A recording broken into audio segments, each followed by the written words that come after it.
Do you also know that querying self-care is political? Yeah. This is because in a world that policies our identities, a world that numbs our grief, a world that commodifies our bodies, choosing to take care of yourself is choosing to resist. Because what they don't know is, or what they do know is, a rested queer person, a calm and collected queer person, is dangerous to a system that thrives on our exhaustion. So if today all you did was survive, that counts. If you allowed yourself to fall apart without rushing to clean it up, that also counts. If you let yourself feel nothing and you didn't force a breakthrough, that counts too. If you cancelled all plans, or if you showed up anyway, or if you changed your mind halfway through, that definitely counts. If you cried, if you didn't, if you rested, if you ran, if you stopped apologizing for not responding to text, if you held your own hand, it all counts. There is no guidebook. There is no checklist. No gold star. But here is a compass. And it starts with you. Your needs. Your rhythms. Your truth. The parts of you that never learned self-care as a language, but you're willing to learn it now.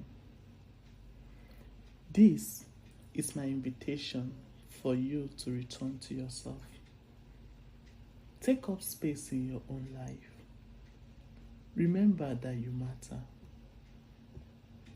Not because you're productive or that you are inspiring, but because you exist.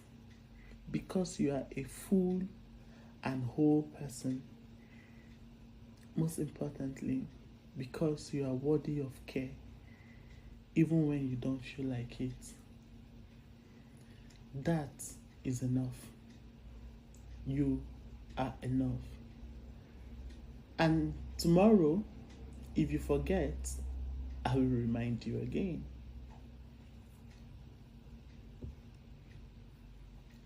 Next time on When We Unite, we will talk about boundaries. The ones we break, the ones we hold, and the ones we are still learning how to hold. The ones we mistook for love, the ones we now build as an act of love. This has been When We Unite, and I am Madame Kelsey Brooks.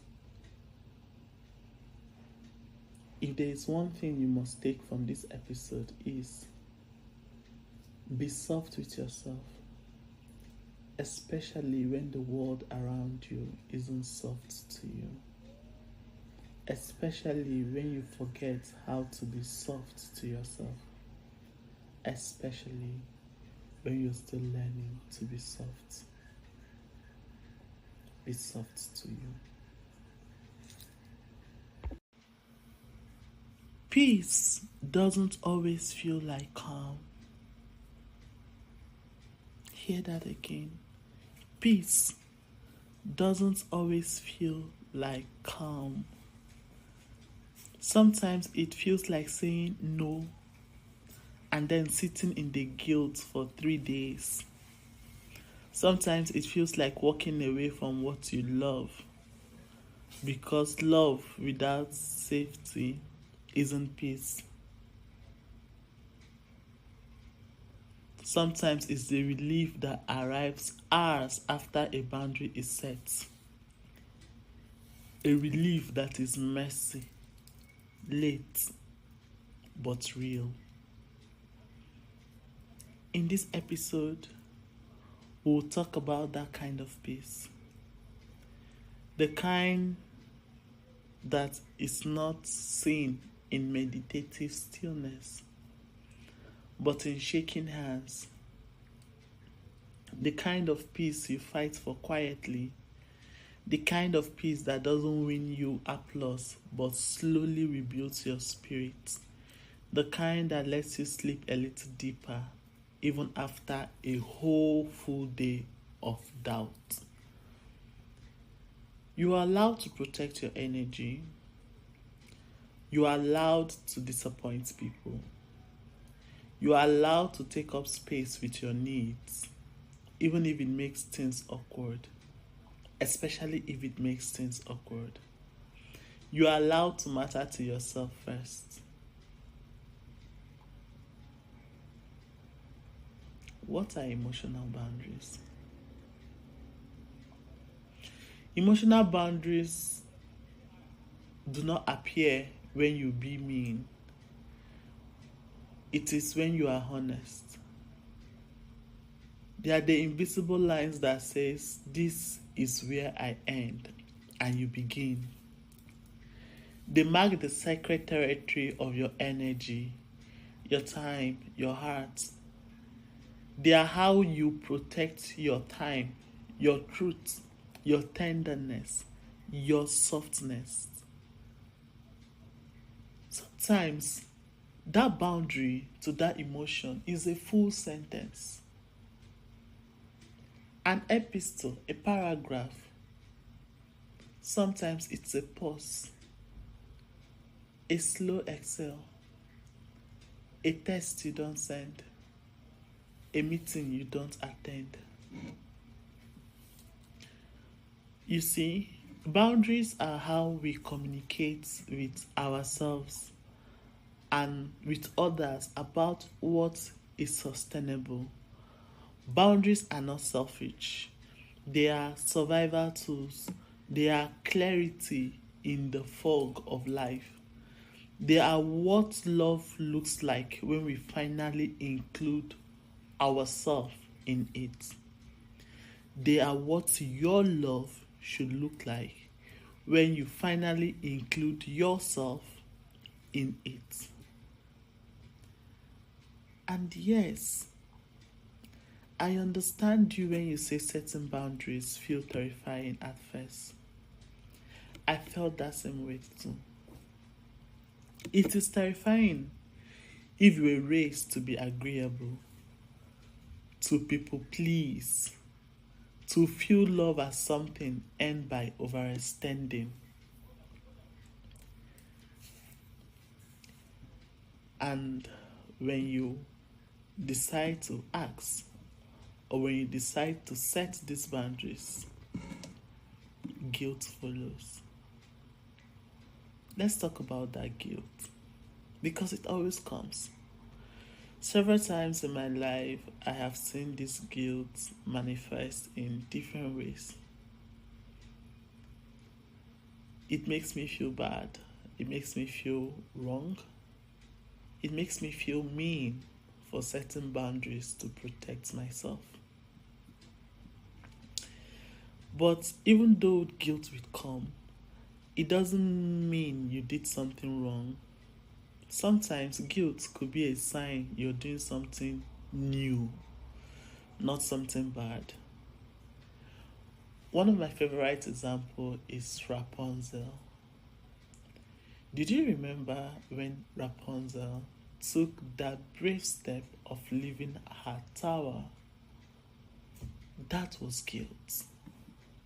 But it wasn't bad, was it? No. Guilt comes when you say no and suddenly your chest tightens. When you feel like you owe someone an explanation. When you wonder if you're being selfish, difficult, or ungrateful. But here is the thing. You don't owe your peace to anyone who benefits from your depletion or your exhaustion. You don't have to fold just because they frown.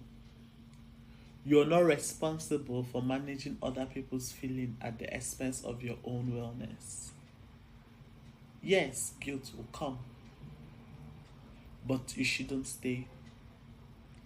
Like the weather, let it pass through. You are not the storm.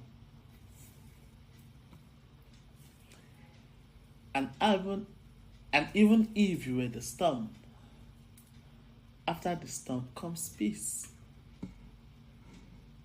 But with boundaries, peace doesn't always come in stillness.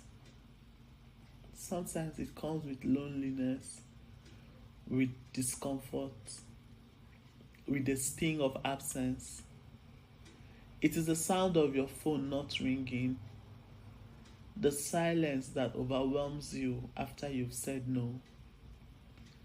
It's the feeling of walking away with tears in your eyes, but your head held high. Over time, peace becomes easier to recognize. It sounds like fewer apologies for who you are. It looks like trusting your own no, even when no one else understands it. It feels like coming home to yourself, even when no one claps for you. I love to see peace as not the absence of chaos, but the presence of choice. The ability to choose yourself. The opportunity to say, I choose me. Not because others don't matter, but because I matter. Because I matter a lot. So how do you set boundaries? How do you achieve this peace? Well, you start small. You practice with someone you trust.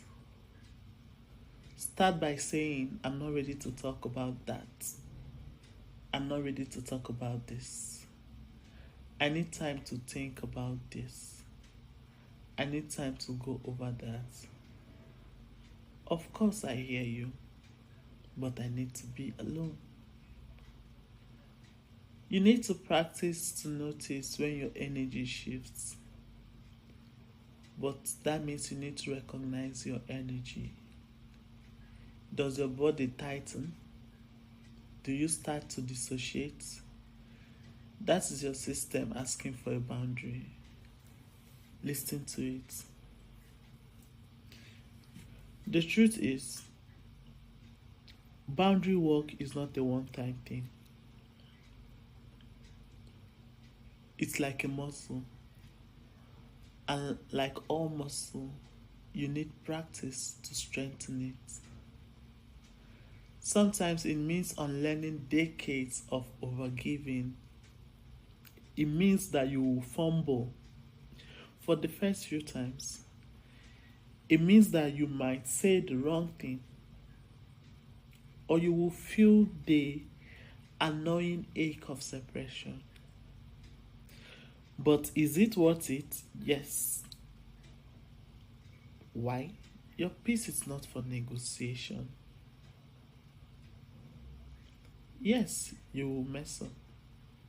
Let you do that. But you will learn. So let yourself mess up. Let yourself learn. Let yourself get better at choosing what is best for you. Let yourself get better at choosing you. Because you are what is best for you.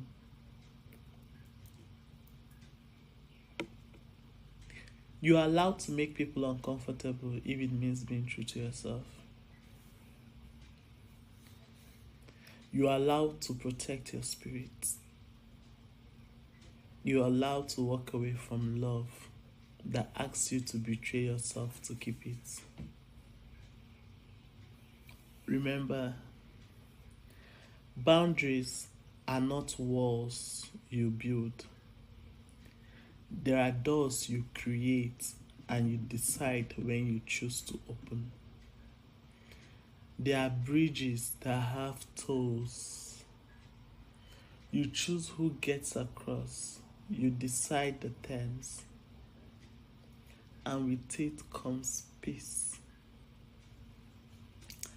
But peace is not perfection. It's permission. Permission to feel, to pause, to breathe before you speak. To say this is enough and mean it. So today, right now, in this very moment, if you feel heavy for choosing yourself, know that it's part of the healing. You are not difficult. You are honest. You're not broken. You are brave. Braver than you have ever been.